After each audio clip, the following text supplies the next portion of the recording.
안녕하세요. 취미로 다큐 따사입니다. 오늘은 지난 회에서 언급했던 1980년 5.18 민주화운동 당시 광주역에서 계엄군에게 집단 발포를 지시한 최세창이라는 인물에 대해 알아보려고 합니다. 최세창은 육군사관학교 13기로 육군사관학교 11기인 전두환과 선후배의 사이인데요. 전두환의 직계 하나회 멤버이자 신군부의 일원으로 알려져 있습니다. 여기서 하나회는 육군사관학교 11기 전두환과 노태우가 중심이 되어 그들의 동기들과 후배들을 구성원으로 하여 비밀리에 결성된 군내 사조직인데요. 친목회로 출발한 이 조직은 제3공화국 시기 박정희 당시 대통령의 지원을 받아 군부 요직을 장악하며 조직을 확대했다고 합니다. 그리고 신군부는 12.12 군사반란을 일으킨 하나회와 함께 쿠데타에 참여한 장성들을 말하는데요. 박정희 정권 시절의 군부와 구분하기 위해 신군부라는 명칭이 붙여진 것이라고 합니다. 하나회를 중심으로 한 신군부 세력은 전두환이 집권한 제5공화국 시기 여러 정부 요직을 차지하며 정치 권력의 핵심부를 장악했고 이후 노태우 정부 시기까지도 무소불위의 권력 집단이었습니다. 이후 1993년 김영삼 정부가 군 개혁에 착수하면서 군 내부 불법 사조직 하나회에 몸담았던 전현직 군인들을 모두 찾아내 숙청합니다. 이로써 하나회가 공식적으로 해체되죠. 다시 최세창으로 돌아와서 최세창은 박정희, 전두환, 노태우 정부로 이어지는 시기 하나회 멤버로 권력의 핵심에 있었고 군사 독재 시절 여러 사건에서 민주주의를 짓밟고 시민들을 탄압하는 데 앞장섰던 인물입니다. 군사 독재 시절 일어났던 부마 민주항쟁, 12.12 군사반란, 5.18 민주화운동 이 세 사건에 모두 투입됐던 대대가 제3공수 특전여단인데요. 이 모든 시기에 3공수의 여단장으로 있었던 사람이 바로 최세창이었습니다. 우리 역사의 아픔인 여러 사건에 깊숙하게 개입한 인물이라고 할 수 있죠. 박정희 정권 시절 1979년 10월 16일부터 10월 20일까지 부산과 마산 지역에서 일어났던 민주화운동 부마 민주항쟁 당시 유신 독재 정권에 맞서 시위를 한 부산대를 시작으로 부산에 있는 여러 대학교 학생들이 합류하며 커진 시위는 일반 시민들도 참여하는 대규모 민중항쟁으로 이어졌고 마산으로 번졌습니다. 이에 박정희 정권은 이 지역에 계엄령을 선포하고 계엄군을 투입하여 시민들을 폭력적으로 진압했는데요. 이때 박창근 계엄사령관과 전두환 국군 보안사령관 그리고 이 최세창 3공수 특전여단장이 이 사태에 대해 빠르고 강경한 진압을 계획했다고 합니다. 그리고 10월 26일 김재규 중앙정보부장이 박정희 대통령을 피살하는 사건이 발생하죠.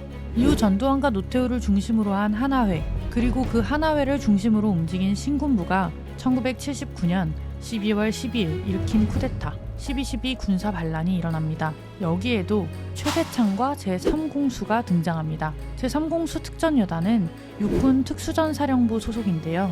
12.12 당시 전두환은 최세창에게 직속 상관인 정병주 육군 특수전사령관을 체포하라는 지시를 합니다. 이에 최세창은 정병주 장군에게 쿠데타에 가담하라고 설득하는데요. 정병주 장군이 이를 거부하자 결국 체포를 지시합니다. 그렇게 3공수 여단은 3공수 여단 영내에 있는 특전사령부 본부 건물을 습격하여 정병주 특전사령관을 체포하죠. 영화 서울의 봄에도 이 장면이 묘사되었는데요. 배우 김성호님이 연기한 김창세 준장, 제3공수 특전여단장 최세창을 모티브로 한 인물이죠. 배우 정만식님이 연기한 공수혁 소장은 육군 특수전사령관 정병주 소장을 모티브로 한 인물이고 배우 정혜인님이 연기한 오진호 소령은 실제로 마지막까지 정병주 장군을 지키다 전사하신 육군 특수전사령관 비서실장 김호랑 소령을 모티브로 한 인물입니다. 그리고 영화에서 오진호 소령과 막역한 사이이지만 명령을 거역하지 못하고 결국 오진호 소령을 사살하는 인물 배우 이승희님이 연기한 박수종 중령은 박종규 중령을 모티브로 했습니다.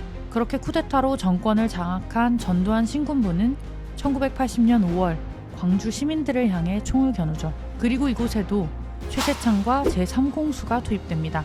5월 20일 밤에 벌어진 광주역 집단 발포 현장에서 최세창은 3공수 특전여단에 실탄 배포와 실탄 사용을 지시했죠. 지난 회에서 소개해드린 3공수 42년 만의 증언록에서도 당시 현장에 투입됐던 계엄군들은 최세창이 광주역에 와서 발포를 지시했다고 증언합니다. 하지만 최세창은 광주역에 가지도 않았다고 말했죠. 나는 발포 명령 내린 적이 없습니다. 나는 광주역에까지는 안 갔어요. 이후 광주를 진압하고 시작된 전두환의 제5공화국. 이 시기에 최세창은 승승장구합니다. 군사 정권의 요직 중 하나였던 24단장을 시작으로 수도 방위사령관, 1군 단장, 6군 참모차장에 이어 제3야전군 사령관, 합동 참모의장까지 최고 요직들을 역임하죠. 이후 노태우 정부가 들어서고 초기에는 전두환의 직계군맥이어서 임기를 다 채우지 못하고 대장으로 예편하는데요. 2년 반이 지나 다시 국방부 장관으로 불려가죠. 이후 1995년에 이르러서야 정부의 역사 바로 세우기 작업이 시작되었고 1997년 4월에 열린 12.12 군사 반란 및 5.18 민주화운동 관련 재판에서 최세창은 반란 가담, 상관 살해 미수 등의 혐의로 징역 5년형을 선고받습니다. 하지만 1998년 8월 15일 사면되죠. 그리고 2019년 12월 12일 12.12 군사 반란이 일어난 지 40년이 되던 날 쿠데타를 주도했던 전두환을 비롯한 주역들이 강남의 고급 식당에 모여 기념 만찬을 즐겼다는 사실이 보도되었습니다. 이 자리에도 최세창이 있었죠. 그들은 여전히 전두환을 향해 각하라고 부르기도 했다고 하는데요. 자신들의 잘못을 인정하지도 사과하지도 않은 채 사면을 받아 호화롭게 살아가며 나라의 아픔을 기념하고 있는 이들을 보며 황당함과 분노를 느끼게 됩니다. 계엄령, 계엄군, 시민들을 향한 폭력 진압이 그들에게는 전혀 큰 일이 아니었다는 것. 이들을 제대로 처벌하고 청산하지 못한 탓에 여전히 역사 왜곡이 일어날 수 있고 그러한 정신이 누군가에게는 그대로 전달되기도 한다는 생각이 드는데요. 이 최세창에 대해 알아보다 보니 놀라운 사실을 발견했는데요. 대한민국의 암흑기를 이끌었던 최세창, 그러나 그의 아버지는 독립운동가였습니다. 대한민국 임시정부, 신흥무관학교, 의열단, 신간회 등 당대 가장 유명한 독립운동 단체들에서는 다 활동하신 분이 최세창의 아버지 최윤동 선생님인데요. 최윤동 선생님은 어린 나이에는 대동 청년당을 조직하여 비밀리에 항일투쟁을 벌이고 이후 중국으로 넘어가 무관학교를 졸업하고 장교로 임관합니다. 그리고 1919년 3.1운동이 일어나자 상해로 넘어가 대한민국 임시정부에 들어가는데요. 국내에 들어와 군자금을 마련하던 중 체포되었다가 풀려난 후 다시 중국으로 가서 신흥무관학교에 들어갑니다. 1920년 청산리 대첩에서 김좌진 장군 휘하 지대장으로 전공을 세우고 최진이라는 이름으로 만주 지역에서 항일 무장투쟁을 전개하던 최윤동 선생님은 이후 대한독립군 의용단 대장으로 활약하는데요. 이후에도 신간회 대구 지부장으로 활동하는 등 광복을 이루는 날까지 끊임없이 독립운동을 하셨습니다. 8.15 광복 후에는 대구에서 국회의원이 되어서 국방외무위원장을 맡았어요. 이후 6.25 전쟁이 터지고 대구까지 북한군이 내려오자 발벗고 나서서 학도병 모병 활동을 하셨다고 합니다. 현재 최윤동 선생님은 국립대전현충원 독립유공자 묘역에 모셔져 있다고 합니다.